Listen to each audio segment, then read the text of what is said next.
Mi nombre es Cristóbal Eusebio Flores Reyes, soy estudiante de la carrera de Técnico Superior Universitario en Urgencias Médicas en la Universidad Abierta y a Distancia de México. Esta es la materia Estancia 2 y la actividad es la evaluación del docente en línea. Bien, el tema que vamos a tratar es el transporte del paciente con lesión raquimedular.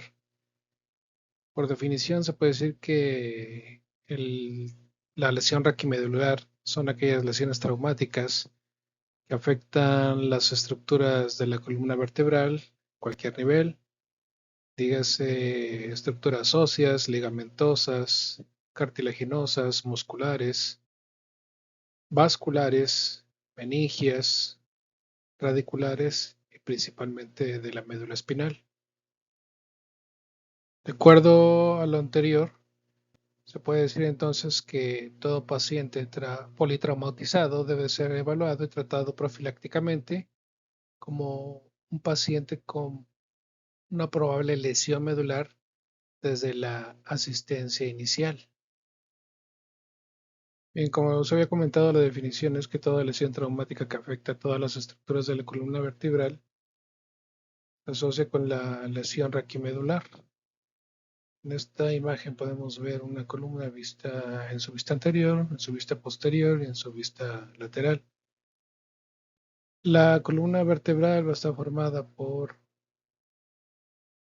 33 piezas que se dividen en una porción cervical, una porción torácica, una porción lumbar y una porción sacrocoxigia. Les voy a hablar acerca de lo que es la fisiopatología del trauma raquimedular para entender un poco antes de tratar el tema, nuestro tema principal, que es el transporte de un paciente con una lesión de este tipo. En primer lugar, el trauma raquimedular va a iniciar con una lesión primaria, la cual se va a provocar por la energía propia del trauma, provocando una falla biomecánica a nivel del hueso y ligamentos de la columna, lo que conlleva como resultado una disrupción del tejido neural y vascular. Algunas de estas causas van a ser los accidentes de tráfico, las caídas, las agresiones o incluso las lesiones deportivas. Posteriormente, la segunda etapa o lesión secundaria nos va a llevar a algunos procesos, entre ellos la isquemia, la inflamación, la excitabilidad neuronal, así como la generación de radicales libres que van a desencadenar la muerte neuronal.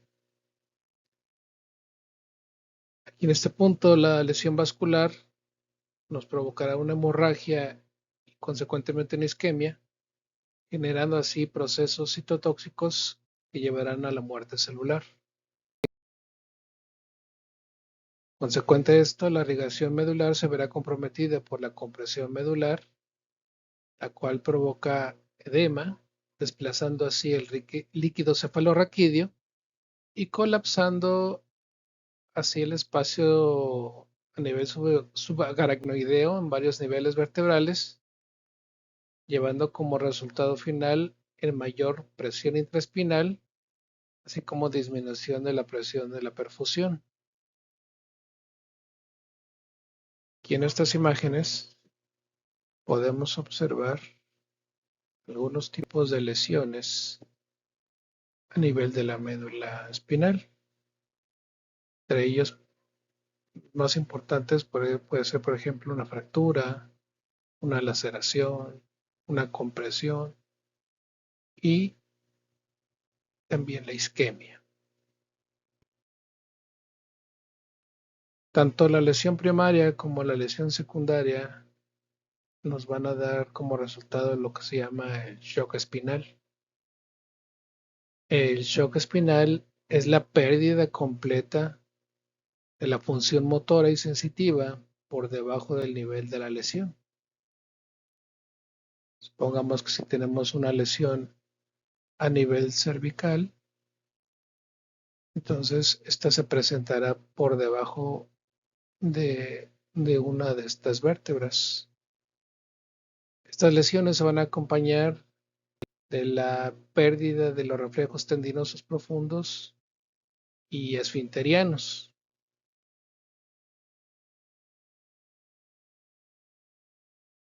Este último reflejo se va a encargar de evaluar el tono del esfínter a nivel de S2 a S4. La forma de evaluarlo es introduciendo un dedo enguantado en el recto. Se le pide al paciente que contraiga o apriete. La presencia del reflejo esfinteriano va a ser indicativo del shock espinal. La ausencia de este reflejo indica que el shock ha terminado. Algunos datos acerca del traumatismo raquimedular es que las lesiones raquimedulares por trauma comprometen por frecuencia principalmente lo que es la región cervical en un 16 a 75%, a nivel torácico en un 16 a 36%, en el nivel lumbar en un 9 a 17%. Generalmente las lesiones de este tipo van a afectar entre 250,000 y 500,000 personas por año. Se estima que de 2 a 3 millones de personas todo el mundo viven con una discapacidad relacionada con el traumatismo raquimedular. Generalmente se van a afectar a pacientes masculinos con respecto a las mujeres en una relación 4:1. Y de este total, más del 50% se presentan en personas menores de 30 años. Como lo había comentado anteriormente, una de las causales de estas lesiones principalmente pues van a ser los accidentes automovilísticos en un 46.9 a 50.4%, las caídas en un 23.7%, situaciones de violencia en un 11.2% y los accidentes deportivos o recreativos entre un 8.7 a un 9%, aunque también va a haber otras causas que representan el 7%. La recuperación neurológica va a depender significativamente de los valores de la lesión. Esto implica la gravedad de la lesión, el nivel en donde se produce y el mecanismo por el cual se produjo la lesión. Sin embargo, no está asociado con el tipo de tratamiento.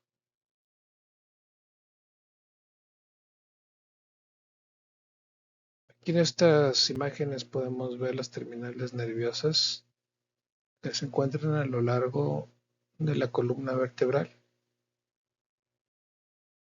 Cada una de estas terminales nerviosas se va a encargar de la inervación de los músculos, ya sea en miembros superiores o en miembros inferiores. Por eso, en el momento en que realizamos una exploración o valoración neurológica, es importante que conozcamos cada una de estas ramificaciones para determinar cuáles son los puntos que se encuentran afectados.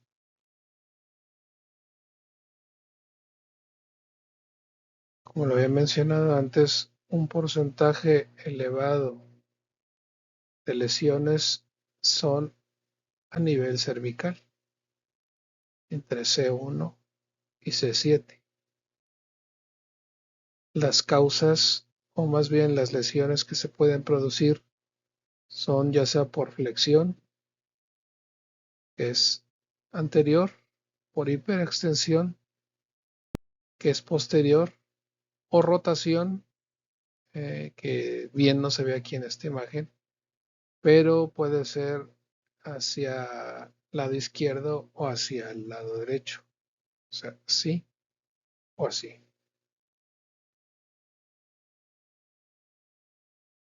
Bueno, en cuanto al manejo y transporte de paciente con una lesión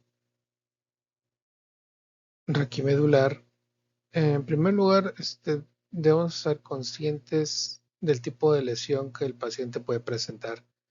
Por lo tanto, debemos de actuar de una manera secuencial. En primer lugar, debemos de controlar la vía aérea con una fijación cervical. En segundo lugar, control de la ventilación y oxigenoterapia. En tercer lugar, control de la hemorragia y evaluación del estado circulatorio. Realizar una evaluación neurológica y proteger al paciente evitando la exposición corporal y protección del medio ambiente. En segundo lugar, bueno, debemos de considerar que el 25% de las lesiones medulares van a ser provocadas por una mala manipulación de los heridos. Todo paciente inconsciente también debe ser valorado y tratado como un potencial lesionado medular, sobre todo en aquellos pacientes que tienen traumatismo cráneoencefálico, que presentan lesión a nivel cervical o lesión toracoabdominal con lesión dorsal. Bueno, entonces, primer paso, como lo había comentado, la colocación de collarín cervical. Hay que colocar también una tabla espinal, una colocación de movilizadores laterales, como se puede ver en esta imagen. Hay que movilizar al paciente preferentemente en bloque. Hay que tener un adecuado control o soporte de la vía aérea y verificar que el paciente tenga una correcta perfusión, pues la falta de la misma a largo plazo puede provocar efectos negativos en el mismo. Algunos tips iniciales para la evaluación es que si tenemos un paciente parapléjico o tetrapléjico, podemos tener inicio inicialmente de una lesión espinal. Que el paciente que se encuentre despierto, alerta, sobrio y neurológicamente normal, sin referir dolor de cuello o dolor en la línea media, o así como una lesión de distracción, son pacientes que son poco probables que tengan alguna fractura o inestabilidad a nivel de la columna cervical. Ante cualquier duda de que si el paciente o no pudiera tener una lesión, siempre debemos proteger la columna cervical con un collarín. Otro dato también importante es que la pérdida de sensibilidad a nivel del pecho-abdomen nos puede ser indicativo de una posible lesión espinal. Bien, entonces hay otros puntos que debemos de considerar en el transporte de nuestro paciente. En primer lugar, debemos evitar el movimiento vertebral del paciente que presente una lesión en la columna, ya sea por encima y por debajo del sitio de la lesión. Aquí lo que debemos de hacer es colocar al paciente en posición supina, sin rotación o flexión de la columna vertebral, en una superficie firme, colocando un collarín cervical rígido que sea del tamaño adecuado.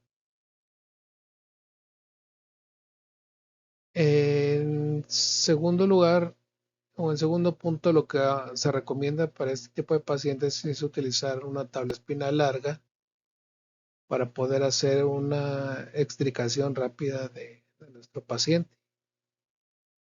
Como se había comentado, se va a realizar una movilización en bloque en la cual en, en este tipo de movilización vamos a ocupar de 4 personas.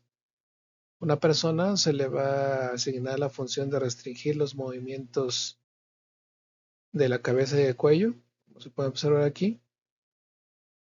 Otra persona se va a ubicar en un lado del torso del paciente, evitando manualmente la rotación a nivel tórax y a nivel abdomen. Una tercera persona se va a encargar de cuidar o de movilizar las piernas. Y una cuarta persona, que bueno, nos observa aquí en la imagen, se va a encargar de hacer una evaluación de la columna vertebral.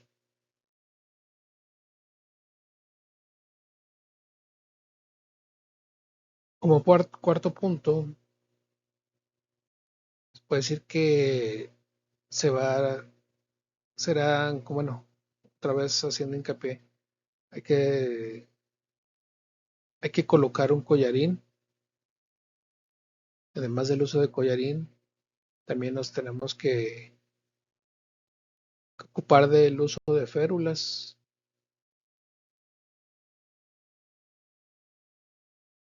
Y al final de todo esto, vamos a trasladar a nuestro paciente. Sin embargo, hay que ser conscientes que antes de realizar el traslado, por ejemplo, aquí en México tenemos el Centro Regulador de Urgencias Médicas, hay que estar en contacto con ellos para que sepan el paciente que se va a trasladar al hospital y sobre todo que nos indiquen el centro regulador si existe el espacio, si existe el especialista en ese momento que pueda darnos la atención.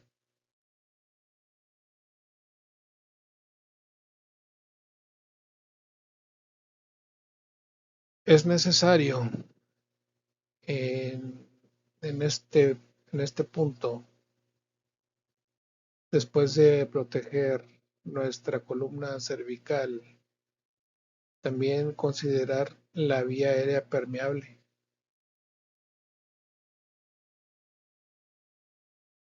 Si es que el paciente no está respirando correctamente, debemos de intubar para proteger esa vía.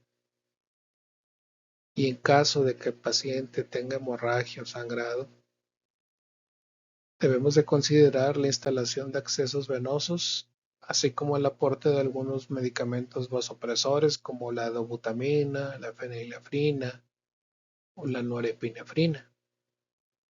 Asimismo, controlar los egresos mediante la diuresis, colocando una sonda vesical que nos va a permitir monitorizar la diuresis y así evitar también la distensión vesical. Por último, al entregar nuestro paciente, debemos de considerar varios aspectos. Cuando llegamos al hospital, hay que indicar los procedimientos realizados que pudieran comprometer la vida del paciente. Por ejemplo, en caso de que se haya realizado una mala intubación, hay que reportarlo porque este procedimiento, pues, o este proceso es vital para la vida del paciente. Hay que detallar también el amplía, el ABCD de la atención del paciente, considerar todos los tiempos desde que se llegó al área donde se atendió al mismo, todos los procesos que se realizaron durante su atención. De igual manera, si se cuentan con los datos pertinentes de los familiares o amigos, proporcionarlos al hospital.